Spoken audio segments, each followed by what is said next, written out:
அனைவருக்கும் வணக்கம். இந்த பதிவில் பார்க்க போற படம் ராம் அப்துல்லா ஆண்டனி. படம் எப்படி இருக்குன்னு பார்ப்போம். 31 அக்டோபர் 2025 படம் வெளியாகி இருக்கு. இந்த படத்தோட கதையை பத்தி பார்த்தோம்னா, திருவள்ளூர் மாவட்ட பின்னணியில கதை உருவாகி இருக்கு. சூப்பர் சிங்கர்ல பாடகரா தெரிஞ்ச பூவையார் தான் கதாநாயகன். பூவையாரோட அம்மா பீடி சுத்துற வேலை பார்க்குறாங்க. ரொம்ப நாளா பீடி சுத்துற வேலை பார்க்கறதுனால ஒரு நாள் அவங்க அம்மாவுக்கு கேன்சர் இருக்குன்னு தெரிய வருது. எதனால கேன்சர்னு பார்த்தா பீடி தயாரிக்கும் வேலை செய்யறதுனாலன்னு தெரிய வருது. இதை தெரிந்து கொண்ட பூவையர் நேரடியாக பீடி பிஸ்னஸ் செய்கிற கம்பெனிக்கே போய் இந்த பிஸ்னஸை நிப்பாட்டுங்கன்னு சொல்ல அவங்க முடியாதுன்னு மறுத்துடுறாங்க. அந்த பிஸ்னஸ் பண்ணுறவங்க அந்த பிஸ்னஸை நிறுத்துறதுக்கு இவர் சில முயற்சிகள் பண்ணுறாரு. அப்புறம் இவங்க எல்லாம் ஃப்ரெண்ட்ஸாக ஒரே பள்ளியில் படிக்கும் மாணவர்களாக இருக்காங்க. ராம், அப்துல்லா, ஆண்டனி 3 பேரும் ஒரு வீட்டில் பிறந்தவர்கள் போல நெருங்கி ஒன்றாக பழகி வருகிறார்கள். அந்த ஊர் பெரிய மனிதர் வேலராமூர்த்தியின் பேரனை கடத்தி கொடூரமாக கொலை செய்கிறார்கள்.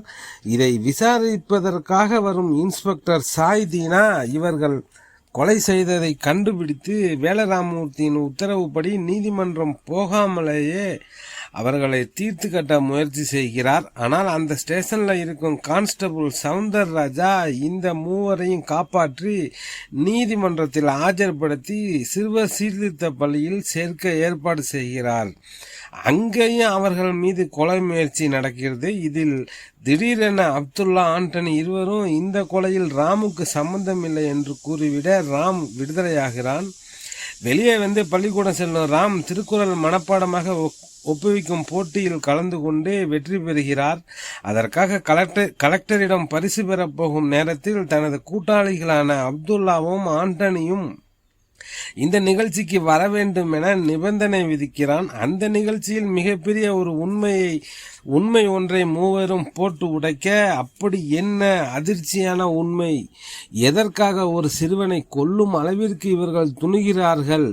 உண்மையிலேயே இவர்கள்தான் அந்த சிறுவனை கொன்றார்களா? இதன் பின்னணியில் என்ன நடந்தது என்பதுதான் மீதி கதை. ஆண்டனியாக கப்பீஸ் பூவையார், ராம் கேரக்டர்ல அஜய் அர்னால்ட், அப்துல்லா கேரக்டர்ல அர்ஜுன் ஆகிய 3 பேரும் படத்தின் துவக்கத்திலேயே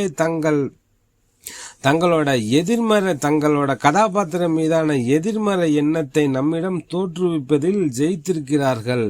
அதுதான் அவர்களது கதாபாத்திரத்துக்கு பலம் சேர்க்குது.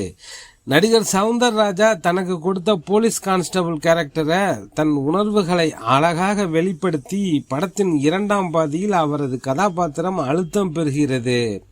வழக்கம் போல வேலராமூர்த்தி, சாய்தீனா ஆகியோர் வழக்கமான தங்களது ஸ்டைல்ல நடிச்சிருக்காங்க. மாணவர்களின் பெற்றோர்களாக ஜாவா சுந்தரேசன், வினோதினி, தலைவாசல் விஜய், கிச்சா ரவி, ஹரிதா ஆகியோர் தங்கள் கதாபாத்திரங்களில் நண்பகத்தன்மையுடன் நடித்துள்ளனர்.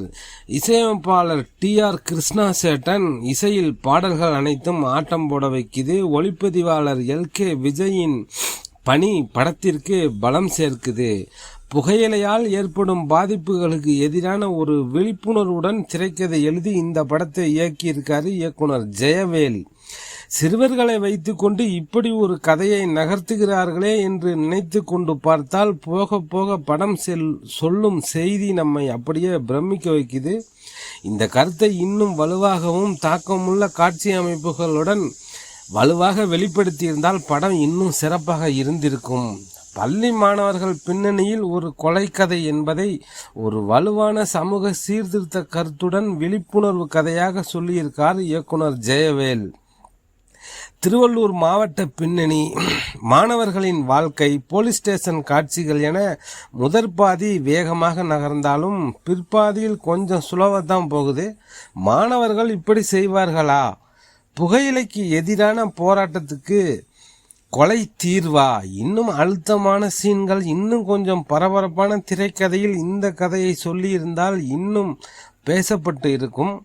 பெரிய ஹீரோக்களே புகைப்பிடிக்கும் காட்சியில் நடிப்பதை ஸ்டைலாக நினைக்கும் இந்த கால சினிமாவில் புகைக்கு எதிராக குரல் எழுப்பி அதை நட்பு வடிவில் மதங்களை கடந்து விழிப்புணர்வு கதையாக சொல்லியிருக்கும் இயக்குனருக்கு பாராட்டுகளை தெரிவிப்போம்.